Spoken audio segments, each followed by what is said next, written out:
Hi everyone, welcome back to Loft Legacy. My name's Dave.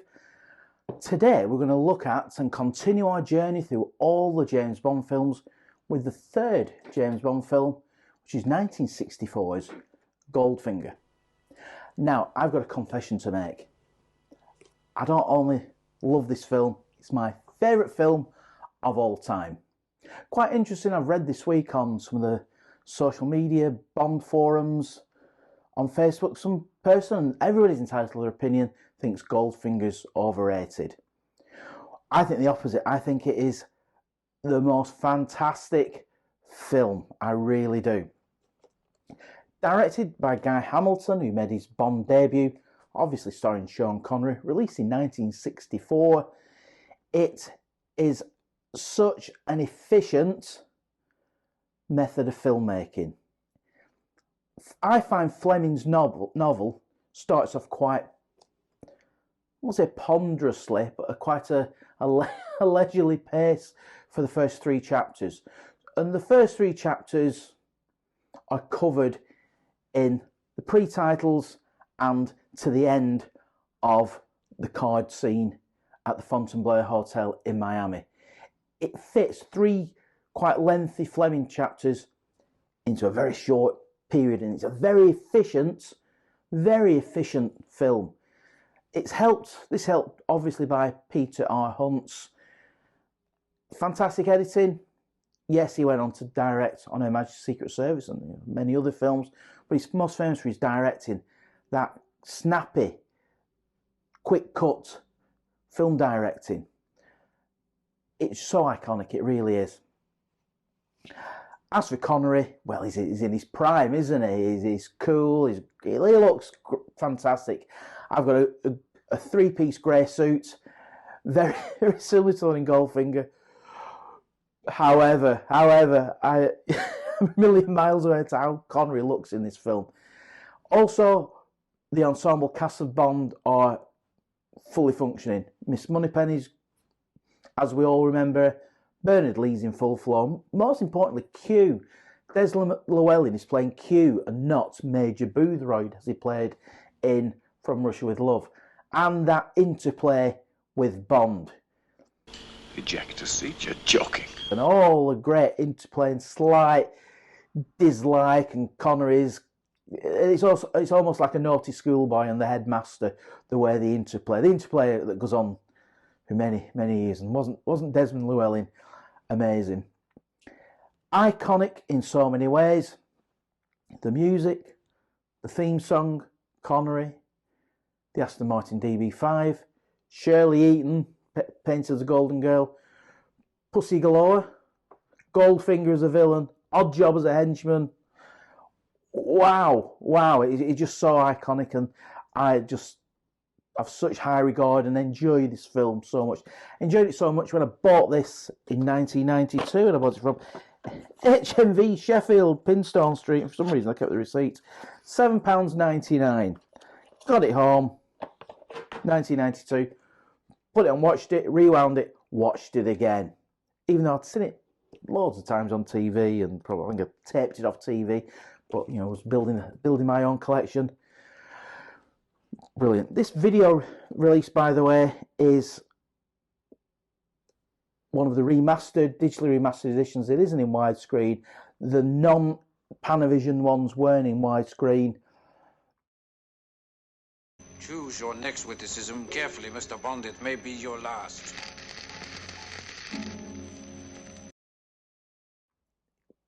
The actual film ratio doesn't differ that much to a 4:3 TV screen. Nice enough transfer. Yeah, one on video, and this is the PAL copy.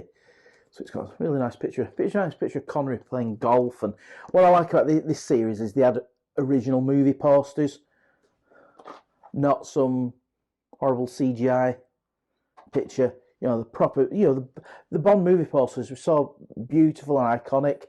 It is amazing why they don't use them. So please, when Barbara, you release them on 4K Blu-ray, please use the original movie posters because they look so good. They really do. This edition doesn't actually have all the other posters inside that others in this series do. But it's nice, steady, digitally remastered. Colours are all right.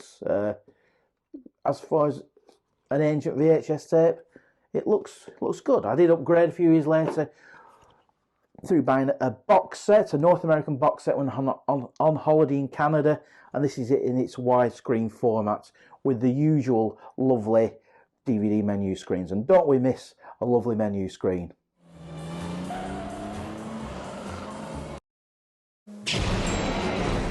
Let's have a little fun with Mr. Goldfinger.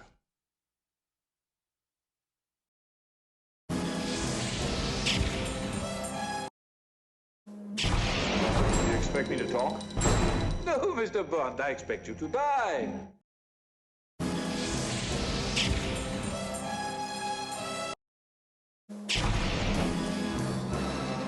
Choose your next witticism carefully, Mr. Bond. It may be your last.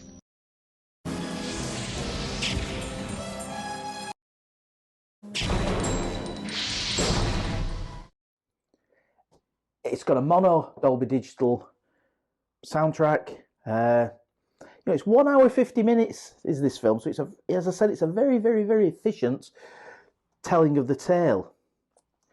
What is brilliant in this DVD, and if you can pick the DVDs up pretty cheap on eBay and Music Magpie and other shops, the amount of extras on here, most of them, I think, if not all of them, are on the Blu-ray box set that most of us own. There's lots of extras on here, and this kind of blew my mind. It really did.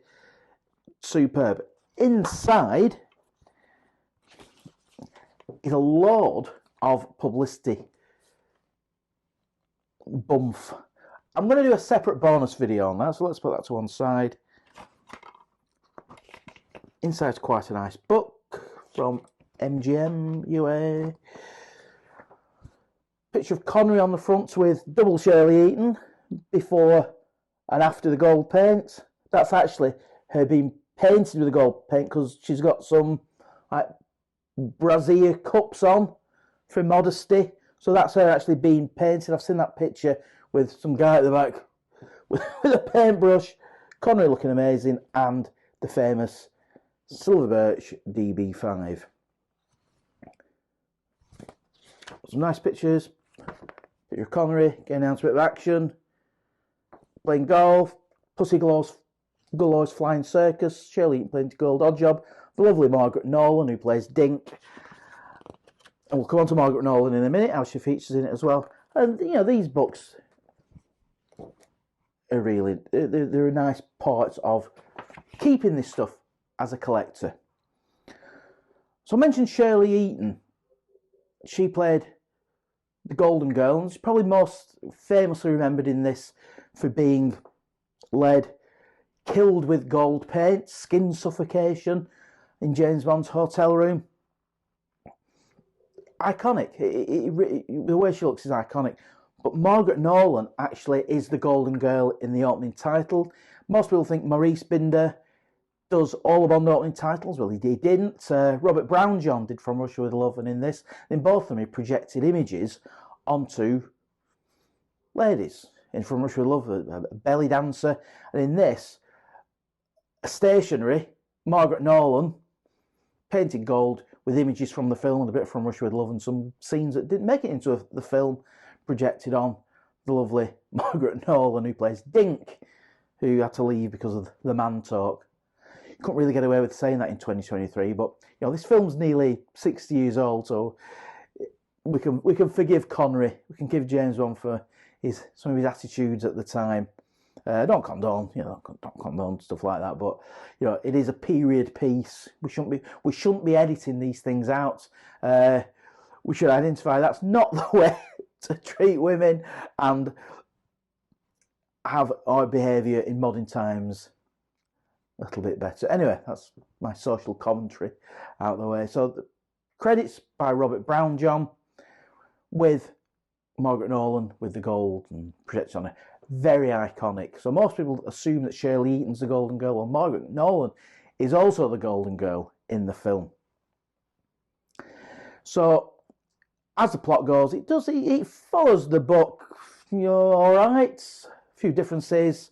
The laser beam that tries to cut Bond in half, that's a circular saw. Pussyglow's Flying Circus is a cat burgling gang, and the main change is that they're not going to irradiate the gold stock at Fort Knox in the book. They're going to actually steal it and manhandle it out of there, which is quite some feat. Ken Adam does the production design. He's back doing that, and it's just a stunning production. Some lovely location shots. Lots of exteriors in this film, apart from the scenes at the Fontainebleau Hotel. I think only Cess Linder, who played Felix Leiter, actually went. The rest of it's done with rear projection. So Connery is at Pinewood, not at the lovely Fontainebleau Hotel at Miami Beach. But when we get to Kentucky, because the film moves from Miami back to London, just to a golf course, I think it's Stoke Porges golf course. Then moves to Switzerland, then goes to Kentucky. We can actually see an old Kentucky Fried Chicken, a KFC, which is, as a fan of the Kentucky, a KFC, it's quite nice to see an old restaurant. I used to go to the first KFC in the UK, which was between Blackburn and Preston. Sadly, it's shut during the pandemic. Anyway, this video is not about fried chicken, it's about James Bond. So it goes to Kentucky, and the inside of Goldfinger's stud farm, especially his rumpus room, with the way it changes to become a villain's lair when he's showing the gangsters his plan. It's beautiful. It really is. It's amazing. Ken Adams' design of the interior of Fort Knox, the gold repository at Fort Knox. Wow. It's a fully functioning moving set with lifts in it and different levels, and it's gorgeous.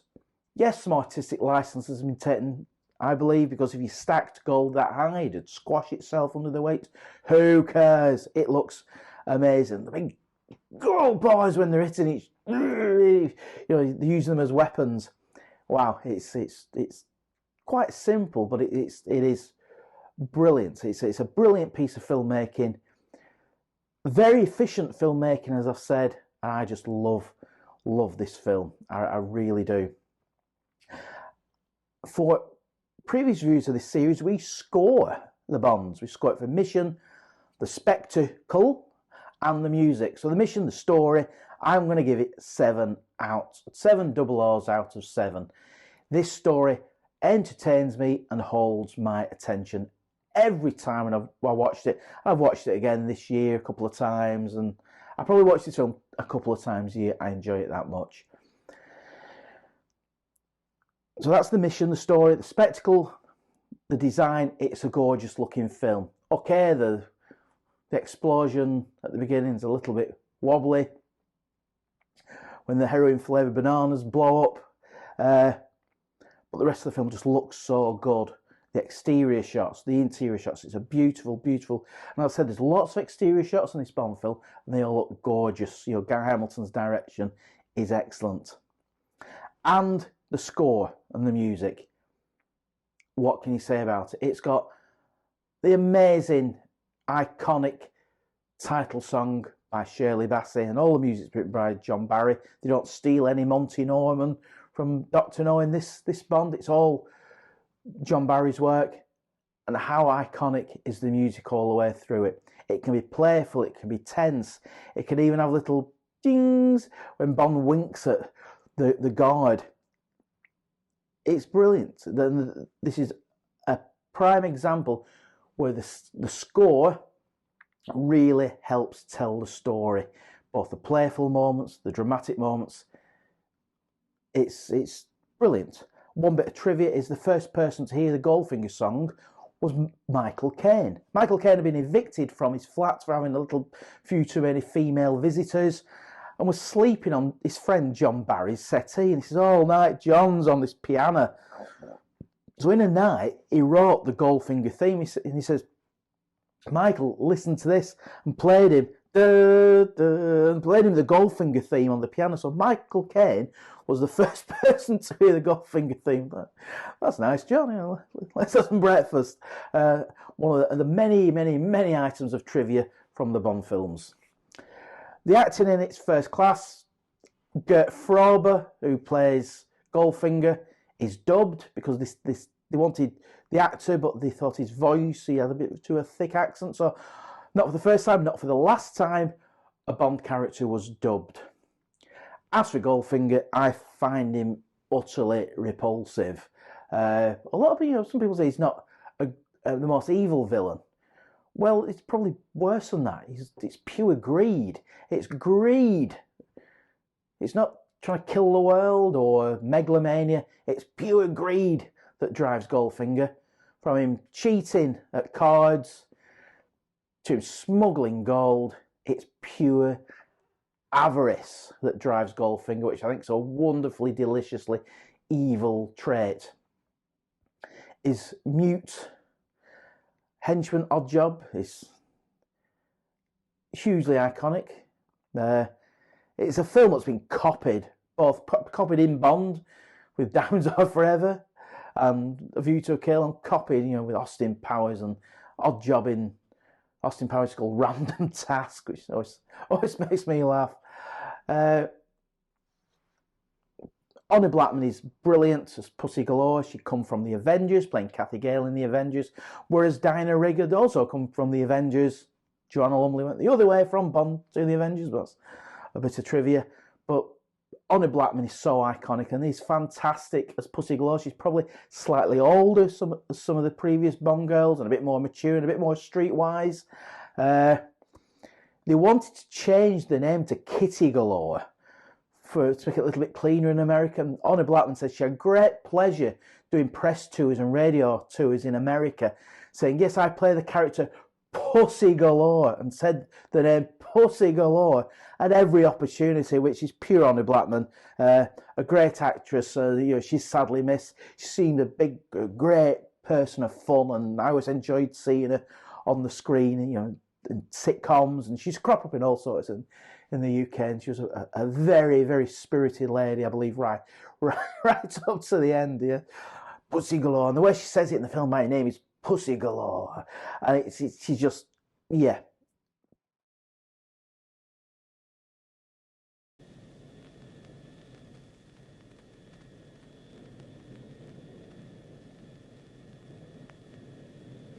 Who are you? My name is Pussy Galore. I must be dreaming.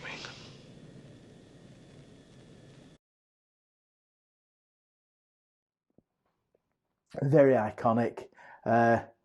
Bond appeals to a maternal instinct, whatever you want to read into that. So the book kind of explains it more. I'll leave the rest to your imagination. It is a great film. The Aston Martin becomes a character in itself. With the early sat-nav, the machine guns, they even had to use it for No Time to Die to make it into a Bond film. Nothing much more makes it into a Bond film. I thought it was a rather dreary attempt.